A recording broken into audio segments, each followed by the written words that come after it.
Hello, everybody, and welcome back to the Savage NASCAR Podcast. We are now on episode number 4, and today I'm joined by guest Victor Lugo. He runs at Tremendation on Instagram. Thank you for joining us today. How do you pronounce that? Tremendation or Tremendation? How do you say that? Hello, it's Tremendation. You said it right, don't worry. But first of all, really appreciated having me here. It's just an honor, man. Thank you. You're welcome, man. To start things off, I'd like to ask you, how did you become a NASCAR fan or find your fascination in the sport? Yeah, my first race I ever watched, it was 2010 Daytona 500. Back then I wasn't really a good fan. I didn't know how they raced. I just sat down there with my dad and watched it. As the years went by, I watched some races here and there, Talladega, Daytona 500, even the Brickyard 400. And as the years went on, I understood the sport a little bit more.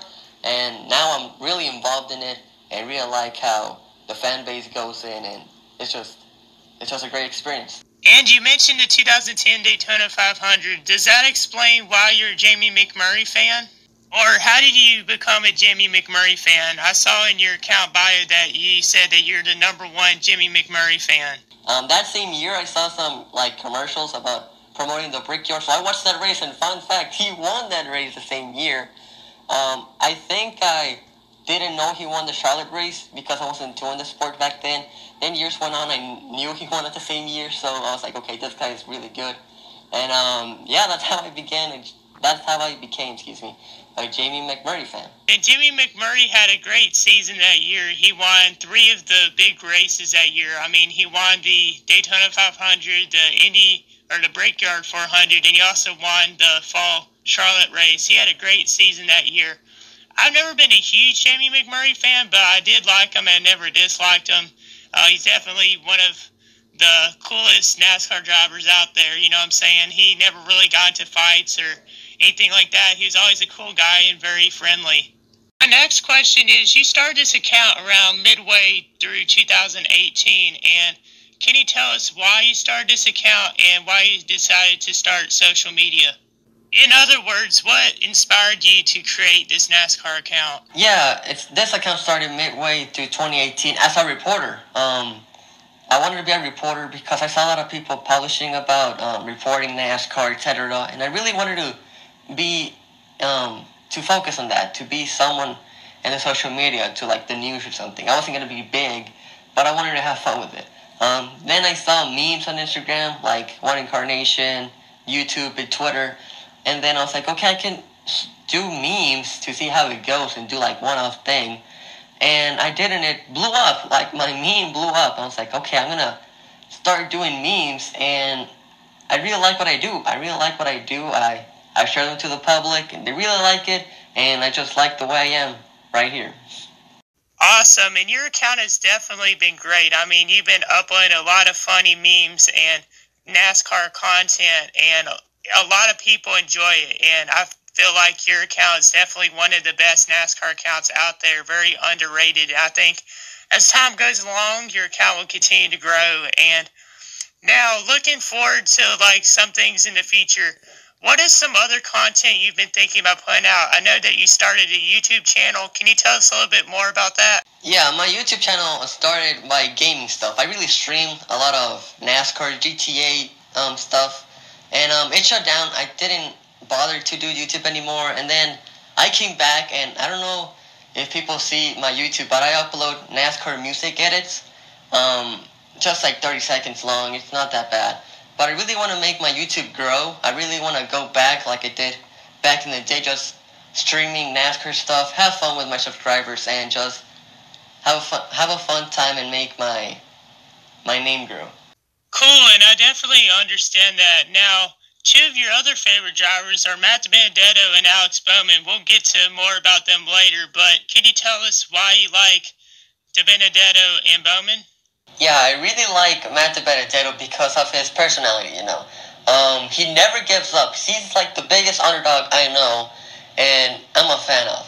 Because he looks for rides. He looks for his name to grow up. He wants to be one of the best racers and win a race. He never gave up. He raced for BK Racing. He looked for another spot. And then he went with LaFamme Family Racing. He almost won a race that year. And then now with Wood Brothers, his year was undefined until today that he got extended for another season, which is just great because I see him winning another race, and I'm a fan of him. Excuse me, I'm a fan of him because he never gives up and always tries to be the best out there. Alex Bowman, I really like his personality. I think he's just a chill dude. You know what I mean? He like takes everything chill.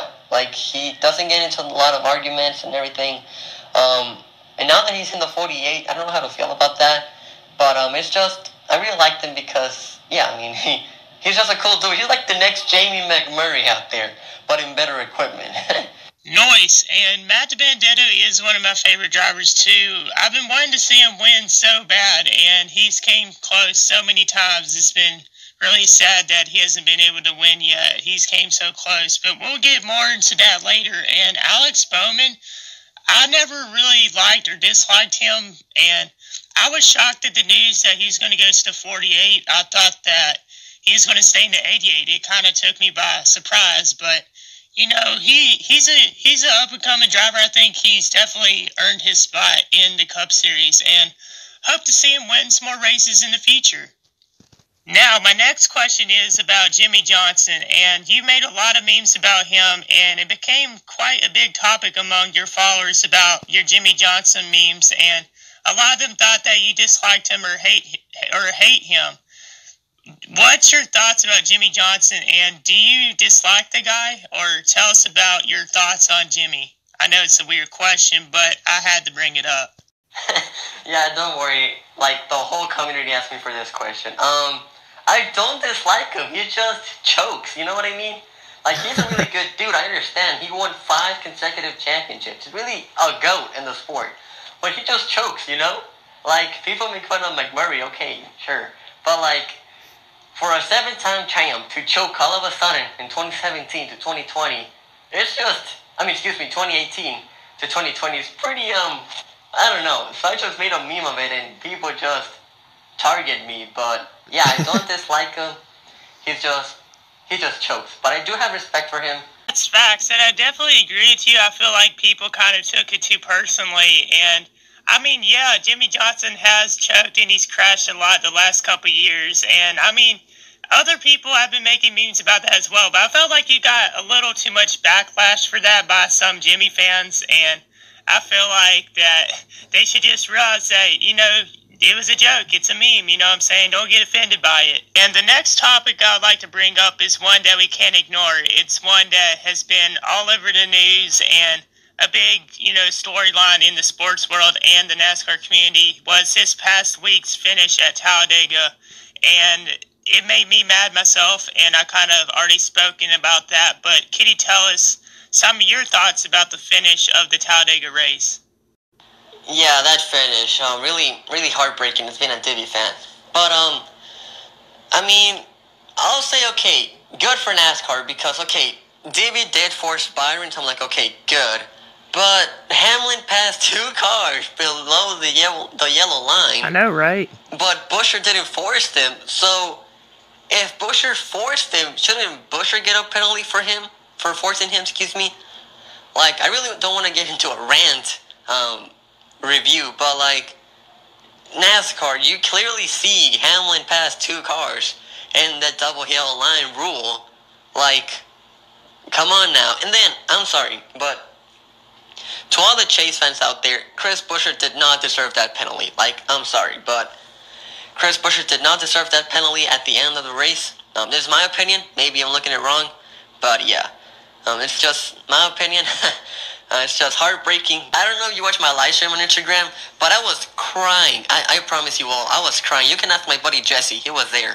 But, like, I was so heartbreaking. Like, I saw him suffer 2 weeks in a row and second place finish. Well, 21st, if you count the penalty. But, I mean, DiBenedetto was the real winner. Like, there's no way. Like, it's just, it makes me mad. It really makes me mad, but at the same time, it's just heartbreaking, you know?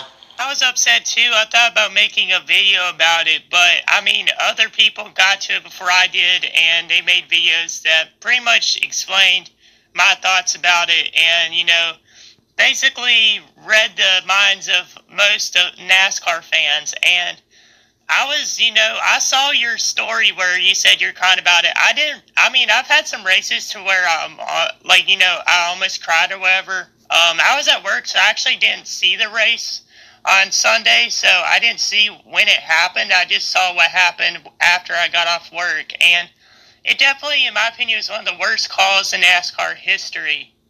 Now, this upcoming Sunday is the Roval 400. It's the final race, the second round of the Cup Series playoffs, and it's a race that everyone looks forward to, and the last two races that they've had there have been absolutely amazing. I went to one last year, and it was a great time. And what is some of your predictions for the race on Sunday? It's gonna be a tricky one, yeah, because apparently there's rain in the area for Sunday's race, which is gonna be really interesting. And I think they're gonna have rain tires, so it's gonna intense the playoffs a little bit more. But it's gonna be chaotic. I mean, each race you mentioned, and it's really a crazy event. But if you want my predictions to win it, I'll say McDowell, Matt Benedetto again, and to get redemption on his final season, I say Jimmy Johnson wins at Roval this week. I've been wanting to see Jimmy Johnson get, another win before he retires, and I feel like Charlotte would be a cool track to do that, but he came close the first time at the Roval, and he did really good at the Daytona Roval, so I think that he definitely has a shot. But, even though I'm a Jimmy fan, I just don't have, I doubt that he will get the win. But it's going to be fun, I like to see some slipping and sliding, you know what I'm saying? And I'm sure there'll be a couple wrecks, as the last couple of years. It's been very entertaining and exciting. Yeah, something I want to point out is I think we rushed into Talladega races, but I want to hear your opinion of it, because from my opinion, Talladega never disappoints in racing or crashes. But at the end of the day, it was controversial. But for me, it didn't disappoint for the whole race. But I want to know your opinion, man. It was a great race. The last couple of Talladega races have definitely not disappointed, and they've been very exciting. I've seen a lot of 3 and 4 wide racing. Not really a whole lot of train racing that a lot of people have been complaining about. Yes, it was a little bit, but it wasn't for many laps. It was only for 20 laps. But anyway, yeah, I feel like the Talladega race was really good. I feel like there was a little too many cautions, I'm saying? Some things that could have been avoided, and I was definitely upset when Clint Bowyer turned Jimmy. But yeah, that's what fans want to see. They want to see crashes, to be honest. And I know it's something that not a lot of people, want to say or feel like is being a NASCAR fan. But yeah, NASCAR fans want to see crashes. They want to see that high action bumper to bumper stuff. And I feel like it definitely was worth watching and was very entertaining. So as we are wrapping up the podcast today, I have a couple more questions. And my next one is, what is your favorite NASCAR video game of all time? I know you mentioned earlier that you stream and you play a lot of racing games. So what is your favorite of all time? I know my favorite is probably NASCAR 2003. Yeah, my favorite game is NASCAR 2014, I believe. I just love the physics, man. They were just so broken. When you put everything hard mode, the cars just wibble and wobbled. And then when you wreck someone, it was just this big crash in the back straightaway. It was just fun. Just the good old days. I also like NASCAR Heat 4 and 5. I think they're pretty decent. I don't know why people get too much hate. Yeah, there's some bugs in here from there. But I just loved it. And hopefully that franchise grows up and makes a good game. I agree. And I feel like NASCAR 2014 was a really good game. I never really bought one, but I do have NASCAR 15 on the Xbox 360. I don't play video games much anymore anyway, but because mainly I don't really have time. But if a friend has a NASCAR game, I would definitely play it with them. And I don't have a PlayStation 4 or an Xbox One or anything like that, so unfortunately I can't play that. I would love to get NASCAR 2003 sometime. That's definitely fun. I love watching those videos on YouTube. And as we're wrapping up the podcast today, I have one final question, and it's one that I've asked a couple of my guests before on the podcast, and that is, what is your favorite NASCAR track, and why is it your favorite? Yeah, a race I really like is the Bristol Night Race, because a lot of underdogs get to shine out, you know? You saw with Eric Jones 2017. He almost won that race, and then Matt Berretero, the recent one. It's just a beautiful track, you know? Fireworks. It's just an unbelievable track. I mean, that's one of my bucket list. I want to go someday because it's just amazing. And yeah, I could pick Daytona, Talladega, but yeah, that's one of my favorite tracks in the schedule. I definitely agree. Bristol has always been one of the best NASCAR tracks, and it's been around for a long time. I mean, the night races are definitely fun, and to see all the lights and the cars with the shiny paint schemes and a lot of, bumping and running. And Bristol's been known for having a lot of wrecks, and Bristol's very fun. I've been wanting to go there for a while. Hopefully I could go there next year. And that is definitely, in my opinion, one of the best NASCAR tracks on the schedule. And that will do it for episode number 4. I'd like to thank you for joining today. And if you're watching this on YouTube, you can go check out Victor's social media links in this description below and give him a follow and subscribe to his YouTube channel. Thank you very much for joining us today. It was a blast. But thanks to you, man. It's really an honor being here in this amazing podcast. I will keep supporting you, and hopefully it grows up. And thank you. Awesome. Thank you very much. And this will end the podcast today. We've reached the checkered flag, and I hope y'all have a blessed day. Peace.